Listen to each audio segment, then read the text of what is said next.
Hello friends, welcome to my channel. આજે આપણે એક જીકે ની શોર્ટકટ વિશે જોઈશું, જે છે નોટમાં આપેલ ચિત્રોને યાદ રાખવા માટેની શોર્ટકટ। એના માટેનું એક સૂત્ર છે તો કે ગાંધીજી કો ઇલાકા હરા સલામ। બરાબર, એમાં જે નીચે અંડરલાઈન કર્યા એ શબ્દના જ અર્થ નીકળે। જે કઈ નોટ તો કે 10 રૂપિયાની, 20 રૂપિયાની, 50 રૂપિયાની, 100 રૂપિયાની, 200 રૂપિયાની, 500 રૂપિયાની અને 2000 રૂપિયાની નોટની પાછળ કોના ચિત્રો છે એના વિશે વાત છે।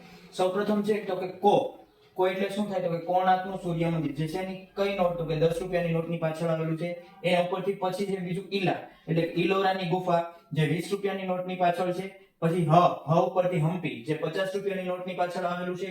રા એટલે કે રાણીની વાવ, જે 100 રૂપિયાની નોટની પાછળ આવેલું છે। સ ઉપરથી સાંચીનો સ્તૂપ, જે 200 રૂપિયાની નોટની પાછળ આપેલું છે। લા ઉપરથી લાલ કિલ્લો, જે 500 રૂપિયાની નોટ ઉપર આપેલું છે। અને મ ઉપરથી છેલ્લે 2000 ની નોટ પર આવેલું મંગળયાન, જે 2000 રૂપિયાની નોટની પાછળ આવેલું છે। એના માટે સૂત્ર ખાસ યાદ રાખવું તો કે ગાંધીજી કો ઇલાકા હરા સલામ। તો આવી શોર્ટકટ અને અવનવા શૈક્ષણિક વિડીયો જોવા માટે અમારી ચેનલમાં જોડાયેલા રહેશો। Thank you.